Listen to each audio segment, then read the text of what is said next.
Comment se protéger juridiquement lors de l'achat d'un bien immobilier? Alors, lors d'un achat immobilier, vous allez être nécessairement conseillé par un agent immobilier et par un notaire. Moi, je conseille toujours à mes clients de prendre un notaire pour eux et pas de faire confiance exclusivement au notaire de la partie venderesse. Pourquoi? Au moins, ils ont 2 notaires indépendants chacun et ça engendrera pas double. Les notaires partageront les coûts comme s'il y avait qu'un seul notaire. D'accord. Donc le montant des frais sera divisé en 2. Donc pas d'inquiétude, ça coûte pas plus cher. Pour se protéger juridiquement, allez visiter le bien et lisez l'ensemble des documents qui vous sont transmis. Pourquoi? Parce qu'il peut y avoir parfois des documents qui vous permettraient de vous mettre la puce à l'oreille sur de potentiels vices cachés ou sur de potentielles difficultés qu'il peut avoir avec des voisins, un constructeur. Donc c'est bien de prendre le temps de bien lire les documents qui vous ont transmis. Et autre conseil que je donne à mes clients, posez le plus de questions possible à l'écrit. Pourquoi? Ça réveillera potentiellement le vendeur et ça attirera l'attention de votre notaire sur effectivement, il y a peut-être des difficultés. Et là, votre notaire vous dira sur la question que vous avez posée, on n'a pas de réponse. Est-ce que vous êtes sûr d'acheter? Si vraiment vous avez très peur lors de votre acquisition d'un point précis, n'hésitez pas à en interpeller votre notaire. Si vous n'avez pas de réponse, n'hésitez pas à vous retourner vers un avocat qui, lui, potentiellement, pourra faire bouger les choses en demandant à votre notaire, au notaire adverse, et qui vous conseillera si jamais il n'y a pas de retour de la part des 2 notaires. D'accord, et donc pour l'achat, on doit faire appel à un notaire, c'est pas un avocat? Non, l'avocat n'est pas obligatoire lorsque vous achetez. Peu importe le type d'acquisition que vous faites, il n'y a pas besoin obligatoirement d'avocat. Ce sera forcément un notaire. Maintenant, si vous faites une acquisition particulière, dans particulière, j'entends un achat sur plan, un contrat de CCMI, contrat de construction de maison individuelle, un achat en VFA, vente en état futur d'achèvement, qui sont à peu près les mêmes contrats, mais qui ne sont pas exactement les mêmes. La CCMI porte sur une maison sur plan, la VFA porte sur un appartement sur plan.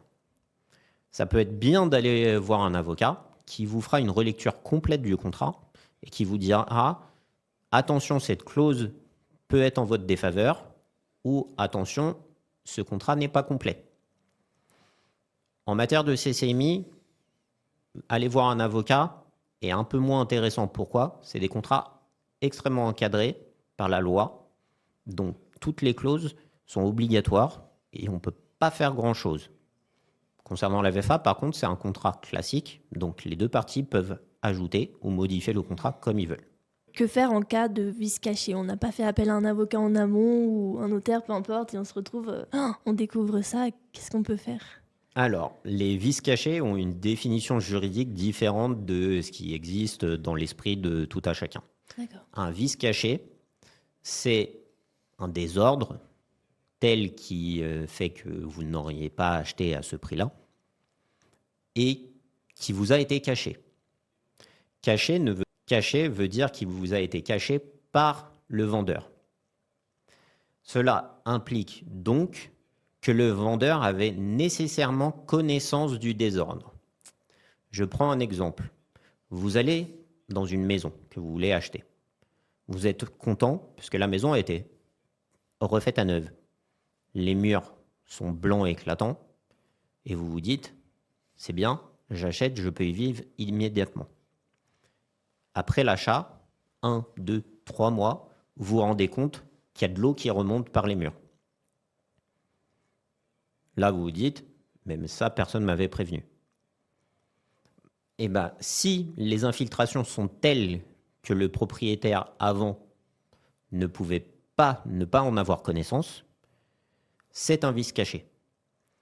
Maintenant, si on est sur un vice que personne ne pouvait déceler, même pas votre vendeur, le vice ne sera pas caché. Donc, même si finalement il vous dit désolé, oui, effectivement, vous êtes embêté par ce point-là, mais moi, je ne le connaissais pas. Ça sera à vous de rapporter la preuve que s'il avait connaissance de ce point. Et c'est assez technique et compliqué à rapporter la preuve de vices cachés. Il faut vraiment que les vices soient d'une importance telle que tout le monde était obligé de le savoir.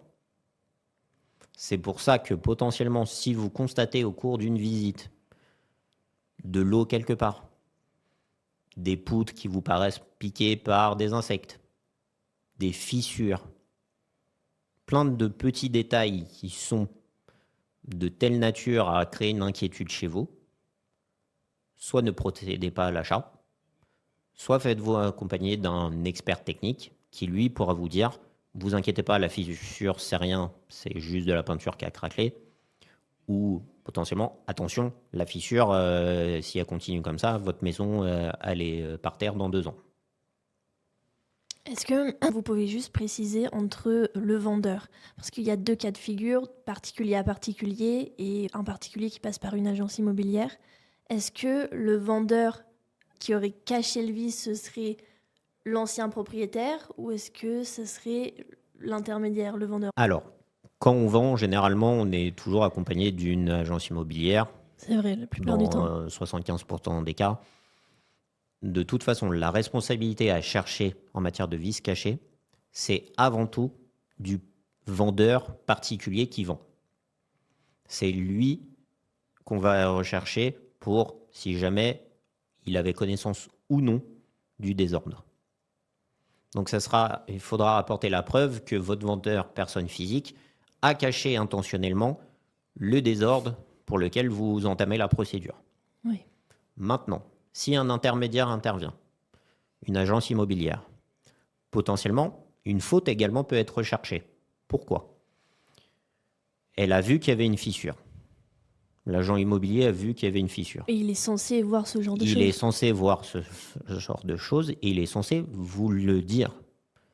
S'il l'a vu et qu'il ne vous le dit pas, vous pouvez rechercher sa responsabilité.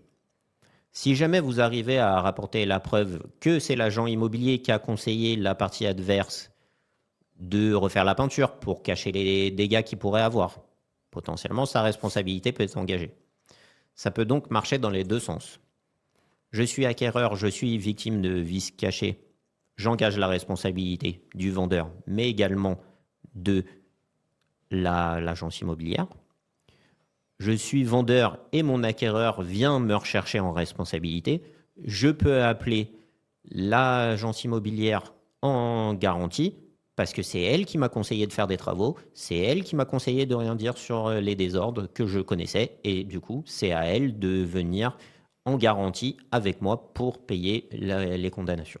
Mais vous avez raison de dire ça, ça peut être aussi le vendeur qui peut être victime finalement de ce Exactement, genre de choses. on est vendeur, on n'est pas forcément spécialisé dans la matière, nous on souhaite juste vendre notre bien, oui effectivement il y a un peu d'infiltration d'eau, oui l'agence immobilière arrive, visite et non mais ne dites pas ça, ça va pas se vendre sinon faites un coup de peinture et on dit rien. Là, il faut avoir un écrit bien évidemment pour apporter la preuve que c'est l'agence immobilière vous a dit ça. Mais si c'est bien le cas, si vous avez un écrit, on peut également l'appeler en garantie. Pourquoi? Parce qu'ils ont participé à la faute que vous avez commise. D'accord. Et justement, je voulais revenir sur ça. Vous dites, là, en tant qu'acquéreur, l'agent immobilier a vu telle fissure, il me l'a dit. On est d'accord que la parole, elle n'est pas suffisante. Il faut qu'il y ait un écrit, une preuve, justement. Exactement. En droit, les paroles n'ont quasiment aucun pouvoir. Surtout en droit immobilier. Dans certains types de droits, effectivement, on peut faire des enregistrements. En droit immobilier, il faut des écrits. Écrit ne veut pas dire un contrat signé avec photocopie de la carte d'identité. Non. Un écrit, un mail suffit. Si on peut identifier l'adresse mail, que c'est bien la personne, il n'y a pas de difficulté. Un écrit, des SMS aussi, ça peut suffire à rapporter la preuve qu'une faute a été commise. Ok, donc dans ce genre de cas, même s'il a dit, on relance, on fait un petit message. Exactement. N'hésitez pas, après une visite, à dire cher monsieur, concernant la fissure, je vous remercie de me rappeler ce que vous m'avez dit, ce genre de petites choses comme ça. Pourquoi? Comme ça, vous allez étayer votre dossier au fur et à mesure.